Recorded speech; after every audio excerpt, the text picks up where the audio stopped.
Il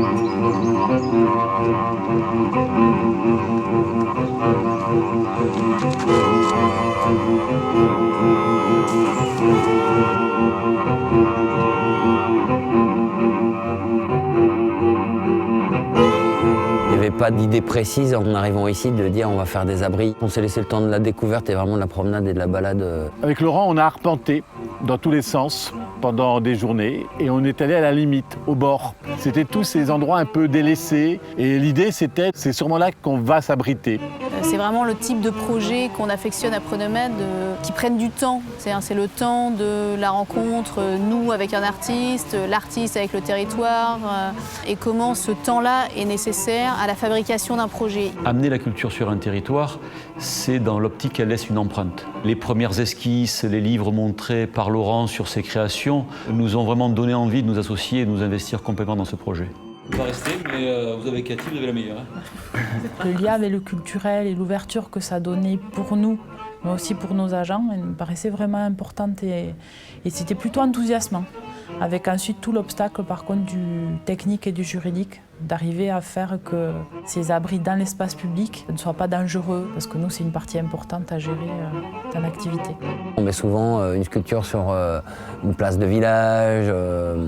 Et là, on avait des endroits un peu cachés, un peu intimes. Voilà. Moi, je pense que le mot est intime, des endroits que chacun croit posséder pour lui. Même si on est plein à les posséder, en fait, c'est juste des habitudes de venir, de s'y perdre, d'y perdre son temps. Perdre son temps comme ça, je trouve ça plutôt très positif. Moi, je pense que c'est une invitation à prendre son temps.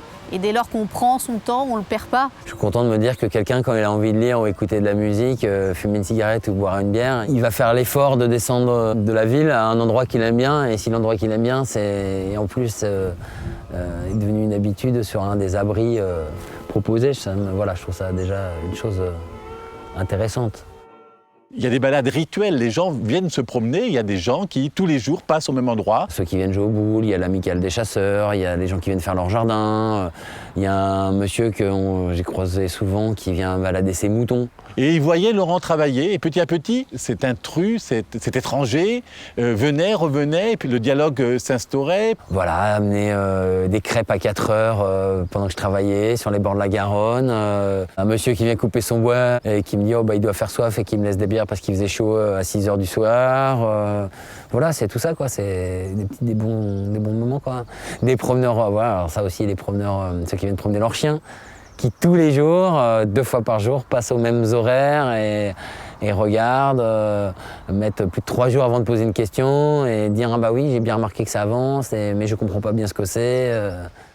La donnée, c'était le territoire de carbone et c'était travailler avec une classe du collège sur tout le temps du projet. L'enjeu de ce rapport dans la durée, avec un même groupe d'élèves pendant 2 ans, c'est plus d'ouvrir l'imaginaire des élèves que véritablement celui de Laurent.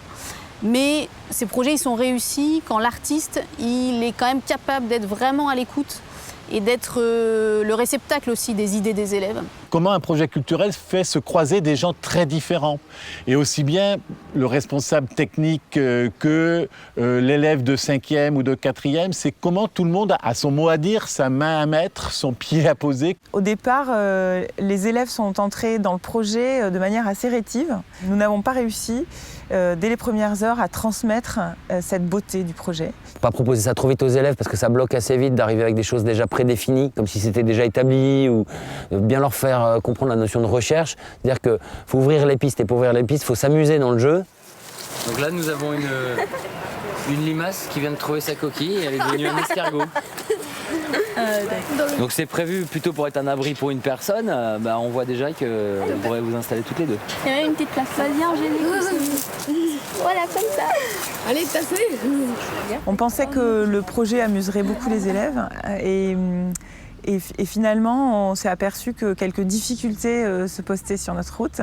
Parce qu'ils étaient confrontés aux problèmes de dessin, de leur propre dessin, de l'idée, et puis surtout un peu des stéréotypes de la cabane qui revenaient au début assez trop régulièrement et trop fort. Le petit toit en bois, les rondins, les 2 chaises, la table avec la nappe. Nous avons dû déboulonner les stéréotypes grâce à diverses propositions expérimentales, beaucoup de dessins, beaucoup de maquettes. Je veux qu'on soit sur un truc plus simple et plus formel et plus en rapport avec la nature et avec les gens qui allaient se mettre dedans. Donc voilà, c'est d'où arrivait le mot abri, mais il n'était pas le seul. Il y avait halte, il y avait repère aussi. Laurent nous apporte beaucoup de documents et en particulier des documents textuels. Il appelle ça des schémas mots. Ce sont des cartes mentales très bien construites dans lesquelles il rassemble des termes qui viennent souligner le projet et le faire résonner. Et donc ce terme d'abri, avant de se fixer dans l'esprit des élèves, a existé dans une sorte de constellation de termes. D'autre part, ce qui a permis d'initier un nouvel élan dans le projet ou de lui donner un nouveau souffle, ça a été le fait de sortir. Lors de notre promenade, ben voilà, j'aurais montré ce qu'on a pu croiser dans la nature, c'est-à-dire un nid d'araignée, une petite toile et un trou. Sur les bords de Garonne, il y a tous les embâcles de l'hiver avec les branches accumulées, même parfois les déchets aussi, hein, les bouts de plastique, les petits bouts de tissu qui vont s'accumuler, faire des petits abris, des petites grottes, des petits mondes en fait. Et leur dire voilà, ça c'est... La nature, elle propose déjà ça, on va juste regarder et s'en inspirer pour travailler derrière. Les élèves se sont enfin emparés d'une représentation, d'une idée et d'images d'abris qui soient enfin leurs abris et qui ne ressemblent plus à la cabane à laquelle ils pensaient au départ. Après avoir beaucoup théorisé, il a fallu s'y mettre. Et ça n'a pas été ça.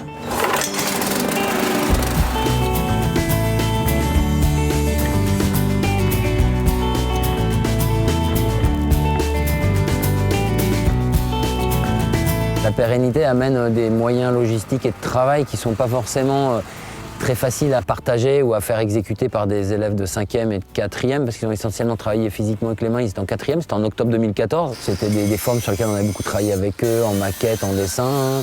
Et voilà, c'était l'idée de les concrétiser. J'avais préparé des choses en atelier. Et on a fait des petits groupes pour arriver à les faire quand même toucher la matière, couper, souder, comprendre les formes en grand, passer du dessin à la maquette à l'échelle 1, c'était de voir qu'ils voient tout le processus. Ceux qui étaient très pointus et très pertinents au moment des dessins se retrouvent un peu perdus avec leurs mains et d'autres plus ingénieurs, on va dire.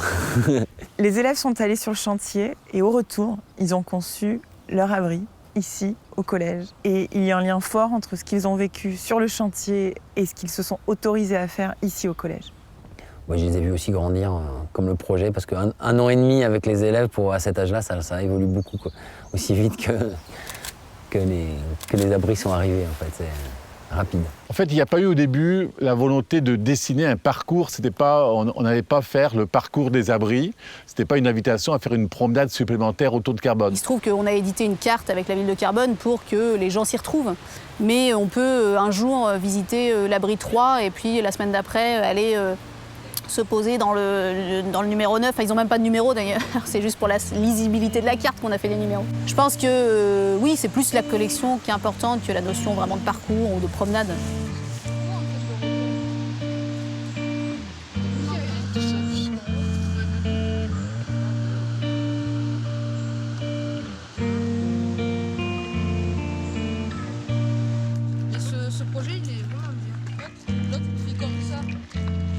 Je choisis un axe fort, très lié à l'ergonomie, moi ce que j'appelais la position du corps dans l'abri. C'est-à-dire est-ce que l'abri va protéger, cacher du monde extérieur, être un point d'observation du monde extérieur, ou amener au contraire dans une espèce d'enfermement pour ouvrir les sens de l'ouïe par exemple.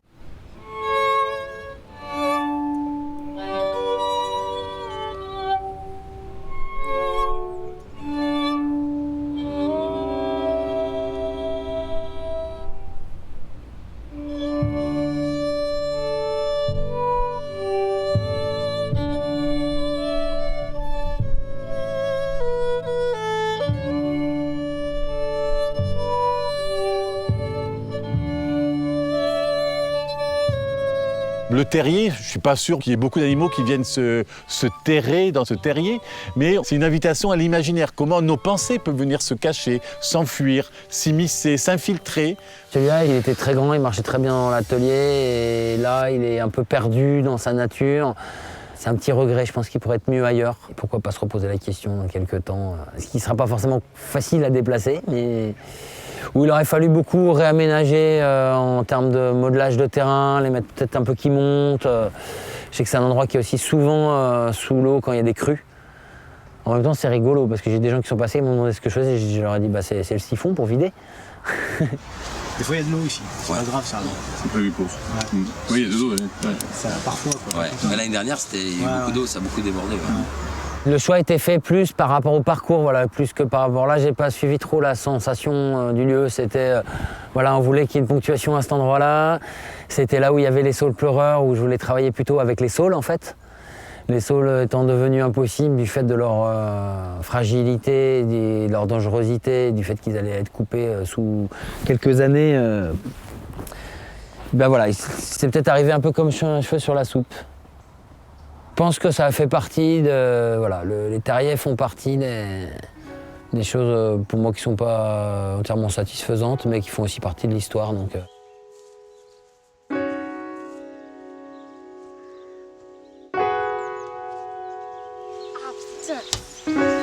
c'est chaud. Je voulais quelque chose de très abrité avec une tôle qui vient vraiment protéger de la pluie, du vent, comme une coquille. Et donc quand on place sa tête au fond de la coquille, allongée, on est dans une espèce de forme qui vient récupérer les sons et qui fait qu'on a l'impression qu'on entend le fleuve derrière soi, en fait, de partout, comme un son spatial en fait. On entend à peine ce qui se passe autour. Je pense qu'on n'entend pas quelqu'un qui marche derrière ou on est isolé. À l'intérieur, il est très cosy, on va dire. J'ai retrouvé quelqu'un au mois de juin dernier. Je venais faire des photos assez tôt le matin, vers 7h, pour voir les brumes. Et il y avait quelqu'un qui dormait dedans.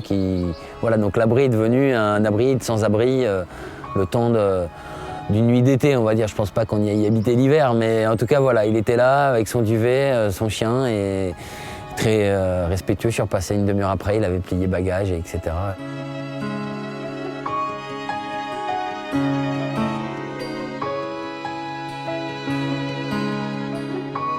Les deux abris qui se trouvent ici sur les gages, c'est deux formes, un peu comme donc, des cages, comme les grillages qu'on a autour de nous de ces petites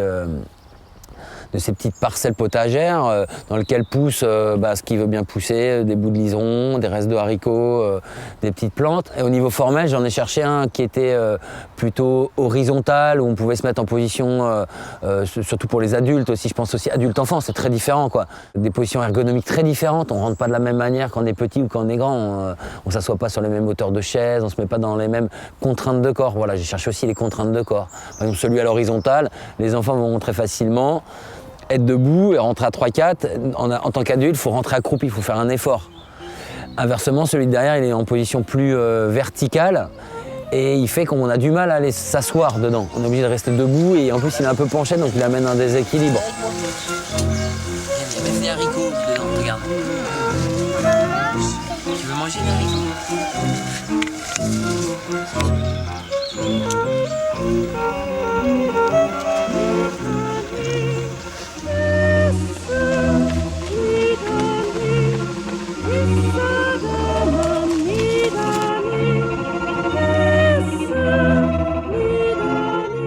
Cette pisciculture derrière nous, elle était totalement abandonnée et c'est un très beau lieu au pied de Carbone. Et avec les services techniques, avec le CAE, on l'a réhabilité, on l'a requalifié. Après, on peut imaginer qu'un projet de la ville en fasse un lieu de lecture ouvert, libre d'accès, permanent pour les gens. Moi, franchement, c'est dommage de supprimer cette végétation. C'est clair et net. Hein. Voilà. L'idée, c'était de garder ce qui avait poussé de manière... En plus, t'as les lentilles d'eau, t'as tout dedans. Ouais. Ici, on est peut-être à 200 mètres de la mairie, en fait, sous vraiment la vieille ville. Et d'un côté, on entend les bruits de la ville, on entend l'eau, on entend, là un peu moins parce que c'est plus le printemps, mais on entend les oiseaux. On est sur la frontière aussi sonore, olfactive. Forcément, on a un peu abîmé ce jardin qui était, quand nous on avait pénétré dedans la première fois, qui était très poétique, avec les bruits, avec les rosiers sauvages, un lieu abandonné, voilà, comme quand on rentrerait dans un jardin d'une maison où personne n'aurait mis les mains dedans, sur la nature depuis 15 ans. Et voilà, en faisant les travaux, on a un peu abîmé forcément tout ça. Mais pourtant, on faisait toujours attention. Et puis il y avait donc prélevé des espèces, des bassins, de l'eau, lentilles d'eau, les roseaux, des nénuphars, forcément aussi un peu des petites bestioles et tout ça. Et en réinstallant tout ça début juillet, et ben là, 3 mois après, moi j'avais très peur d'un endroit tout neuf. Et ben, il est déjà là, les algues sont déjà dans les bassins, toute la vie est déjà revenue, quoi.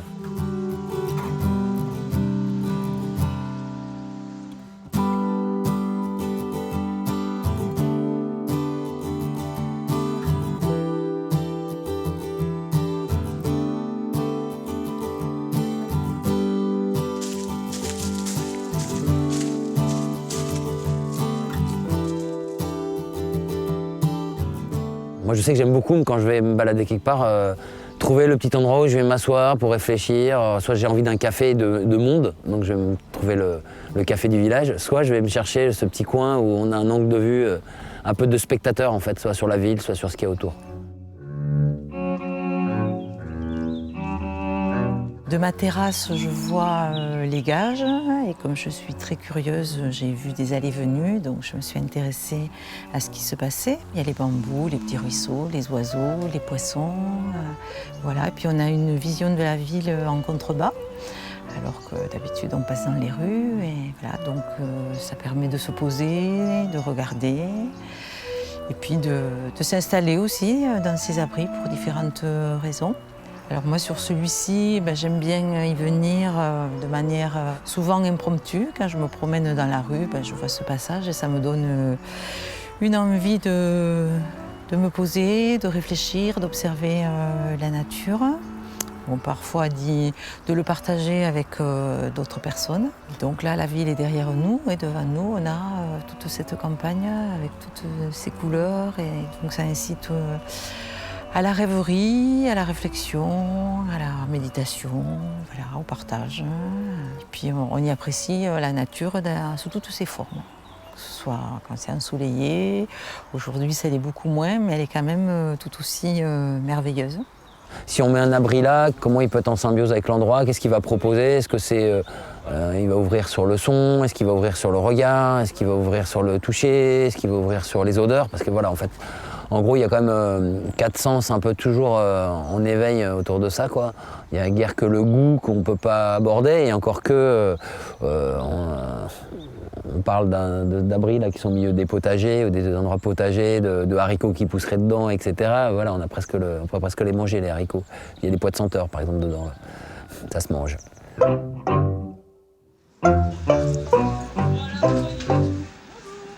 Esther, je te présente le pain abri que j'ai fabriqué l'an dernier, enfourné à 250 degrés.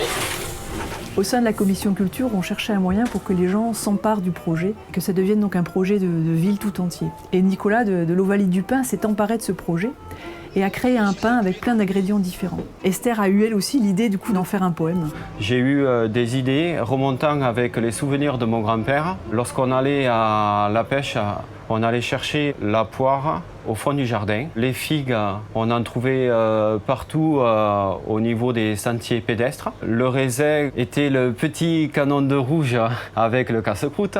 Et le miel, en fait, représente pour moi les abeilles qui butinent justement autour d'abris naturels.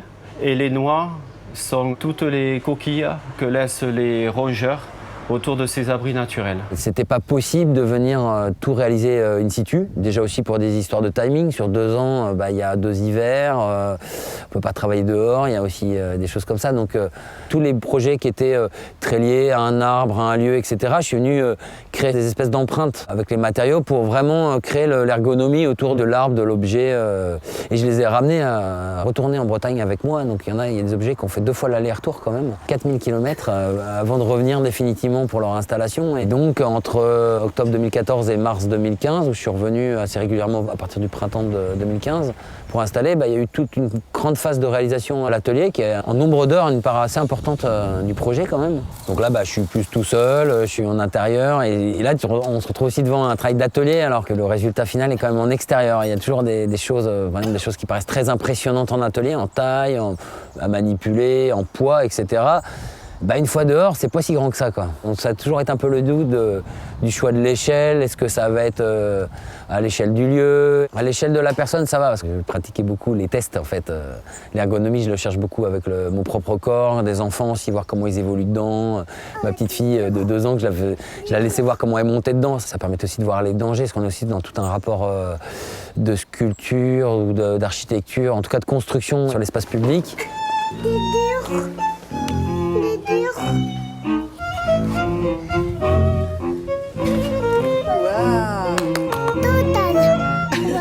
C'est un peu difficile de traiter des projets qui sortent des normes. Donc moi, mon inquiétude, c'était de trouver un bureau d'études qui ne soit pas trop figé sur la règle et qui permettent en fait d'examiner les sculptures et les dangers réels liés à ces sculptures, alors les pincements de doigts, les têtes qui se coincent, des choses comme ça, sans être non plus sur une interprétation trop stricte qui aurait conduit à devoir refuser en fait le projet. C'est des jardins et on va devoir chercher. Qui pourrait s'y protéger alors? Et les maisons? Les grenouilles. Mais c'est quelque chose pour faire un bateau. N'importe quoi. Et on peut le voir. Je trouve ça fabuleux que la ville de Carbone puisse offrir ce genre d'exposition et ce travail artistique à nos élèves. Les indices sont quand même assez clairs sur le plan. Les enfants de 6 ans, quoi de mieux que de chercher des abris, des cabanes. Au mois de mai, nous allons partir en classe découverte à Aspet pour fabriquer justement des abris à partir d'éléments naturels qu'on va trouver dans la montagne. Je crois que ça a une durée de au moins 5 ans, donc il y a de grandes chances que les prochaines années, je retravaille aussi un petit peu dessus. Dès le début, on a pensé cette collection comme une collection pérenne, qui allait s'inscrire vraiment dans la durée, c'est-à-dire que c'est au minimum 5 ans. C'est-à-dire qu'au minimum, jusqu'en 2020, ces abris sont à disposition des gens. On doit continuer à faire l'entretien, à peut-être faire progresser certaines installations au niveau de l'espace environnant. Donc pour moi, c'est un projet qui existe toujours.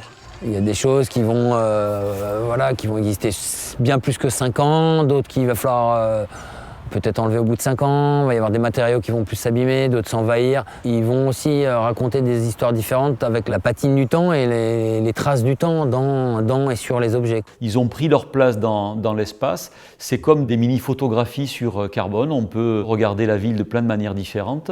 Le temps est leur principal succès. Les gens se les rapproprient, les gens se promènent. Ça fait partie un peu du quotidien des habitants de Carbone. Alors, ce que j'aime bien, c'est que tu les vois pas avant d'arriver dessus, c'est certain. Tu es là, tout d'un coup. Moi, je suis persuadé qu'il y a des gens qui passent et qui les voient pas. Hein. Ah, c'est génial, c'est regarde, t'arrives, tu te balades, pof. Celui-là, vraiment, il est fantastique. C'est bien parce que plus le temps passe, plus il s'intègre dans le paysage. Il s'intègre même dans l'arbre. Tu vois là, il devrait faire un passage là, pour descendre à Chine. Oui. Est-ce que ça, c'est une appropriation de l'abri ou est-ce que c'est une dégradation de l'abri? C'est une question, non? Première fois que j'ai vu les graffitis, j'ai fait ah, je sais pas. Des oiseaux blancs qui passent. Un papillon. C'est vrai, hein? Oui. C'est vrai que les hérons, ils puent aussi. Hein. C'est quoi? Même les mouettes. Oh, les mouettes. Hier, les mouettes, c'était folle, hein, avant l'orage. Oui. Honnêtement, vous viendriez à ma place, vous seriez heureux.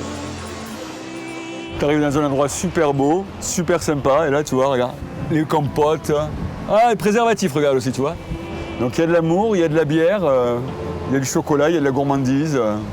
Il y a les compotes, il y a du papier cul aussi, tu vois. La vie, quoi. La vie. Si Laurent voulait que ces abris, tu vois, soient dans la vie, là, ben, on est dans la vie, voilà. On est dans la vie.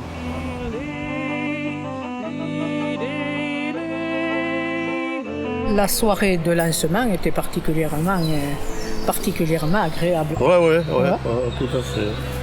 Mais moi, ce que je trouve exceptionnel, c'est l'artiste, la créativité, la technologie.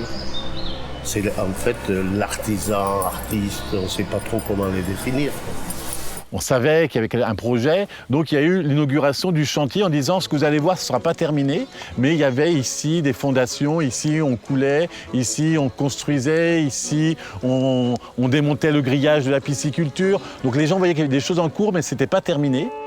C'est ainsi que la ville de Carbone et Pronomade en Haute-Garonne, donc Centre national des arts de la rue, ont passé une commande fin 2013 pour la réalisation fin 2015 d'une série d'installations plastiques pérennes. Et ensuite, il y a eu l'acte d'ouverture. Et pour nous, c'était le feu d'artifice final. Et c'était se dire, c'est la fin du travail de Laurent, mais c'est le début pour vous. Et on le fait ensemble. J'étais étonné qu'il y ait autant de monde. Les gens de Carbone, très présents, très souriants et très sympathiques, comme j'ai pu les croiser pendant 2 ans. Ça, c'est un truc que je retiendrai pendant longtemps de ce village, en tout cas. Ces moments extrêmement festifs, populaires, rassembleurs, permettent de mettre le focus sur ces projets-là et je pense permettent globalement son inscription et sa réalité territoriale. Ça va permettre un bouche à oreille et des visites. Après, la visite de samedi, fin de journée, à 300 ou 400 personnes pour passer dans des lieux, des abris qui sont plus dans des rapports justement de corps et d'intimité et de rapport à la nature. Je pense que personne n'a pu vivre vraiment ce qui était recherché dans les abris, mais voilà, je pense qu'en tout cas, ils savent où ils sont et ils pourront y retourner. Ça a été très impressionnant cette inauguration, très très impressionnant. Laurent s'est approprié des espaces qu'il a rendus en les sublimant un peu, en rajoutant une poésie partagée. Et donc ça se fête et on était 800 à le fêter. Vous avez pu admirer la qualité et l'originalité des œuvres de Laurent Cadillac, ainsi que leur parfaite intégration dans le paysage carboné. Excusez-moi, monsieur le maire. Nous avons une petite livraison de la part de Laurent Cadillac à la ville de Carbone, au bon soin de son maire. Pour vous remercier de cette aventure portée avec la ville, avec ses services techniques, son service culturel, Carbone restera ma ville de lumière. Oh, c'est beau, hein? Et la chanson donc, qui vous est offerte est donc Ville de lumière par la compagnie On-Off. Merci Laurent, merci à la ville de Carbone, merci à Pronoma. Comme un diamant qui se pose aux branches de mes doigts, tu brillais chaque nuit devant moi. Ville de lumière, j'ai besoin de toi.